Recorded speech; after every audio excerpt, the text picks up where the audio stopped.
Best friend's daughter lost her parents in a crash, and now I'm fostering her despite never wanting kids myself before. Soon after my engagement, my best friend, since elementary school, and his wife passed away in a car accident, leaving behind their 11-year-old daughter, Amy, not real name. Amy is my goddaughter, but we do refer to each other as niece and tia. I've been there for her whole life and she has always been one of my favorite people, and still is. It's been a really hard several months since the accident and everyone is having a tough time. I have spent most of my life with my best friend in it than without him. Our parents are best friends, due to us being friends at first. I refer to his mom as Mama, his last name / and dad as Papa, his last name / and he did the same with my parents. My siblings were his siblings, he was an only child. We went to events / concerts together a lot, so multiple times since he passed. I've subconsciously bought him a ticket, forgetting that he wouldn't be able to use it. I introduced him to his wife in high school. We were the only two openly nerdy cheerleaders at our school. They got pregnant young, and I was there to help, and I even went so far as to stop eating food she couldn't eat because I could tell being pregnant was not fun for her. I was at the hospital because she was scared and asked me to be close by. I was the first non-blood family member to see Amy. I say all this because him and his family are indeed my family. So them passing was a huge hit for everyone, especially for Amy. Now the month when it happened, Amy went to stay with her grandparents. Luckily we all stay in the same big city, so the farthest any one of the family is from the other is an hour at most, and that's mainly due to traffic.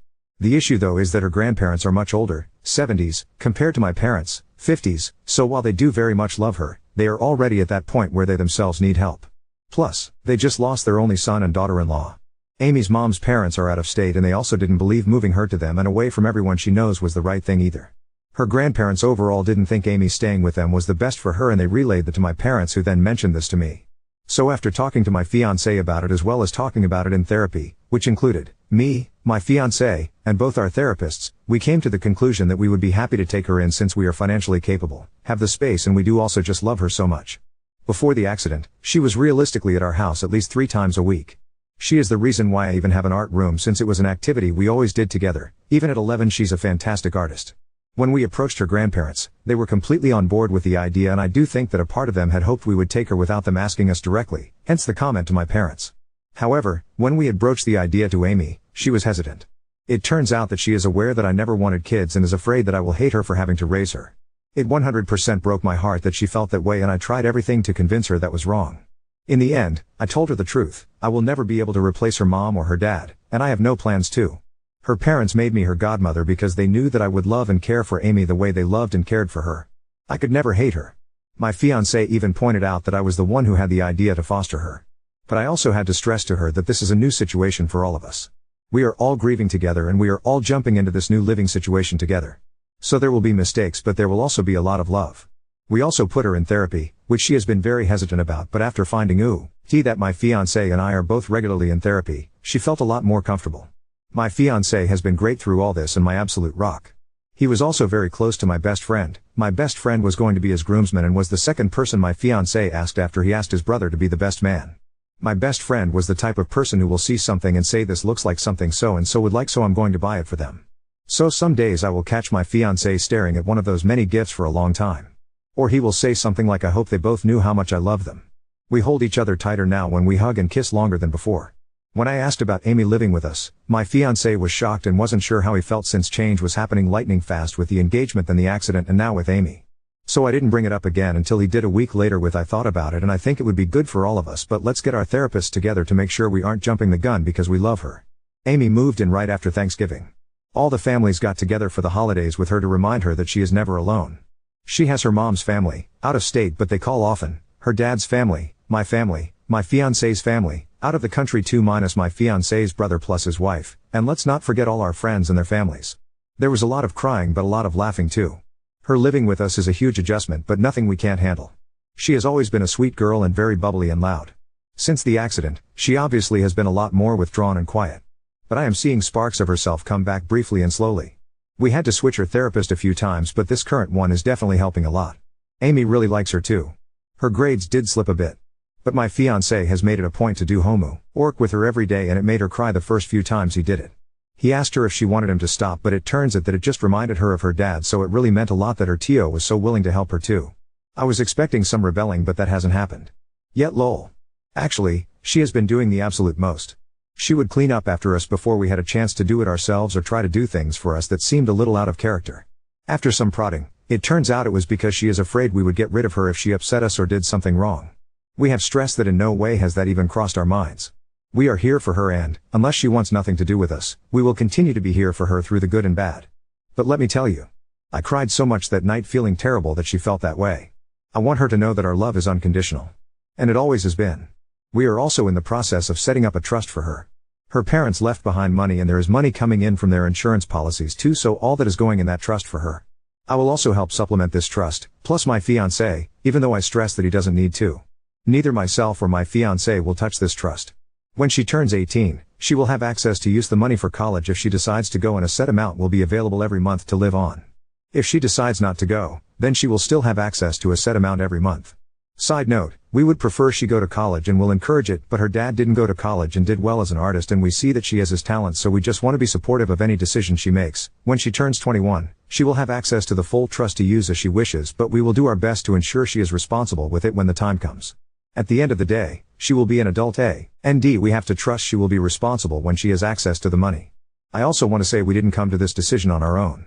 We consulted with all 4 sets of grandparents and this was what we all thought was the best approach, as well as help from a lawyer.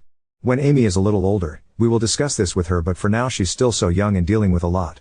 Some nights I sleep with her in bed, with my fiancé sleeping on the floor by the bed, because she cries herself to sleep and she feels so alone. I don't know if that feeling will go away anytime soon. I think about how I'm in my 30s and I still can't imagine not having my parents. So I really have no idea what she is feeling. Best I can hope for is that I can help the pain just a little bit. Amy's mom was going to be my bridesmaid and I was going to have Amy be the flower girl, but I think I'm going to ask Amy if she would prefer to be my bridesmaid. Amy looks so much like both her parents and I see so much of their personalities in her. A part of me feels like having her up there with me will make me feel like her parents are up there with me too. And I never once imagined getting married without either of them by my side. All planning stopped the moment of the accident for that reason, and even now typing this has me crying that they won't actually be there. But also that's a lot of pressure to put on Amy. I don't want to tell her all that. I do want to give her the option to be my bridesmaid if she wants, and if she doesn't want to, then that's also okay because she is still going to be part of my wedding. I won't even bring this up for a while because I still am not in the headspace to plan the wedding right now. There is no real reason why I'm posting this. I tried a couple times to write out what happened, but each time I broke down or deleted it. I think I just want to vent or just feel better. Maybe to get validation that we are doing the right thing and not messing Amy up. 1 step at a time, I guess. TLTR, my best friend and his wife died in an accident. My fiancé and I offered to take in their 11-year-old daughter. There is still a lot of grief, but we are working on healing together. We just want the best for her. Edit, I'm seriously overwhelmed by all the comments. I was trying to respond to every single one, but now I'm falling behind because there are so many lol. If I don't respond to your comment, still know that I really appreciate your support /love /kind words. I wish I could hug every single one of you. I don't know what I was looking for posting here, but I feel immensely grateful I did because you have all shown me so much love and support. I'm just a crying mess, but just know it's definitely happy tears because I now feel like I am doing the right thing for Amy. Update 1. It's been a while, and people keep reaching out to check in, which I sincerely appreciate, so an update might be warranted. It won't be exciting at all lol. Just where we are all at right now. Side note, I wasn't sure if I gave my fiancé a name in my previous posts, but I will refer to him as David moving forward. And my best friend's name moving forward is Leo. First, I want to thank this community for the kind words of encouragement and concern for Amy. It's heartwarming, to say the very least, to receive such support from strangers. There were so many comments that I got very overwhelmed and stopped responding, but I read every single one, and even if I didn't respond, I truly appreciate every single one of you. I just get really shy after a certain point, even though this is all anonymous lol. Second, a lot of people were really focused on the trust. I commented on my previous post about it, so I'll add it here. Trust me, we are aware that 21 is still mentally really young, haha. We consulted with all the grandparents regarding the trust and most of them wanted to give her a lump sum at 18. The compromise was that the lump sum would be given at 21 with her having a sort of allowance from 18 to 21. I will also have her set up with our lawyer and financial advisor when she turns 18, plus myself plus fiancé will always do our best to guide her. But she will be an adult at that point, so all we can do is give her all the tools to help make the best decisions for herself when the time comes. We can always change the rules of the trust if need be, but that is something that will be decided as a family. Right now, we are happy with where we landed. Now on to the update. David is my husband now. One night, we were talking and we just didn't feel comfortable having the wedding this year, but we also didn't want to wait to be married. Life is short. So we went to the courthouse with Amy to make it official. We will be having the wedding next year to make it official lol. We are all still in therapy, both individual and family. We are also in a support group for children who have lost parents and Amy seems to be doing really well in. Amy is now 12. It was her first birthday without her parents, so I wish I could say it was an extremely happy occasion. This year has been a lot of firsts without them, and we will continue to have a lot of firsts without them. But she swears that despite crying a lot of the day, understandably, she wouldn't have been able to plan the day better herself. So a bittersweet success. Special mention, Amy has a best friend of 5/6 years, Monica, who I've known since she was 7. Monica is lovely. She's a bit sarcastic, which I find hilarious, and is a kind soul. According to Amy, she tried to distance herself from Monica because she felt like she was too sad to be around and didn't want to be a burden. Monica bussed herself over to our house and basically told Amy to knock it out and that she decides when Amy is too much, which will apparently never happen because Amy is her favorite person. I was always team Monica, but that day solidified the fact that I would ride at dawn for her. We ended up getting Amy 2 rabbits as well. Why rabbits, you ask? Well, her parents' nickname for her was Bunny, and we were already planning on getting some kind of animal companion, so we landed on bunnies. Plus, our state has an overwhelming number of rabbits, and most get euthanized due to overpopulation, so they need all the love they can get. Why 2? Bunnies are social creatures and are happiest being raised with another rabbit. Amy is obsessed with paint and chalk, haha. After showing her the ropes and doing her own research, she has completely taken over any and all care for them, despite us offering several times. She even has a space in the fridge labeled buns for the fresh greens that she cuts up every morning to give them. She decorated an area in her room for them cause they will be in her room at night, but they are allowed to venture around the house during the day, after we spent a full day bunny proofing. Amy's been very happy with them. And Paint even sleeps on the bed with her now, with Chalk only sometimes sleeping with her. It also means we are no longer sleeping in her room with her, and only a handful of times has she crawled into bed with us, like on Mother's Day and Father's Day. We are leaving for a trip to Europe/Asia next week. David and I love to travel, but I actually start to get irritable when I don't travel for a while. David jokes that I always need my fix, lol. It's a 3-week trip starting in Poland to spend time with David's family for a week and then to Asia from there. The plan was for Amy to be with us for the full 3 weeks, but she really pushed back, and we were confused about that. She only wants to go for the first week in Poland to meet David's family. Side note, his family adore her and has planned a "you're stuck with us forever" party for her. Whenever we asked about the rest of the trip, she said she didn't want to go and that we should go without her. If she didn't want to do something, we get it and don't want to force her. Understanding the why was tough for me. Does she not like traveling? No, she enjoys it. Is she afraid? No, she likes flying and thinks it's cool to see new places. Is it too much time away from home? No, she's cool with long trips. So why doesn't she want to go? She just doesn't. In family therapy, the trip came up. Finally, her reason for not wanting to join us on the rest of the trip came up. She feels like David and I are prioritizing her too much and taking her feelings into account more than we should. She feels like we aren't prioritizing our relationship or even our other friends/family. She feels like she's preventing us from doing stuff because we keep thinking about her first. I want to make this very clear. While David and I are prioritizing her more and 100% take her feelings into account when we plan things, we still very much prioritize each other. We have a date night every week. If we do cancel, we make up for it. Our date nights did stop for a few months after Amy moved in with us, but that was just because we needed to adjust. She spends the night at Monica's every week, and that's usually when we do date night, and we do the same for Monica's mom every week. We also go to the gym together every morning. I'm not a morning person, but I am for David, and we communicate throughout the day. But she made a very good point about our friends and other family. It's been hard to balance a kid in the mix, and we have been a little neglectful. Sure, our closest friends/family usually just come over to our house and aren't shy about being themselves around Amy, but there are events that we have missed by prioritizing Amy. I'm not saying that we made the wrong choice, but she highlighted that we need to start taking care of our other relationships now that she feels safer with us. Amy really is the greatest kid. Even though it hasn't been a full year since they have passed, she has changed so much. I wish she didn't have to grow up as fast as she did, and I hope we can preserve some of her childhood, but I know her parents would be so proud of her. I'm so damn proud of her. We tell her all the time, but I really don't think she grasps just how proud we all are of her. Anyways, haha, we still stressed we would love to have her on the trip with us, but she said we should have that time for ourselves. So we decided to leave this trip as is. My parents will come with us for that first week in Poland, and they will fly back home with Amy, with her floating between all the grandparents while David and I are traveling. We will video call her every day to check in. We are already making more of an effort with our friends and family. Amy is also spending more nights with her many grandparents, which she has been loving because I'm really lucky that I have 4 nanas and 4 papas. David is absolutely killing the parent role too. He has been more hands-on with Amy's schooling. He's the one who has been handling teacher/school stuff and pickups. I do drop-offs. He has the contact information and has made better connections with the other parents of all the kids in her class, plus all her friends' parents.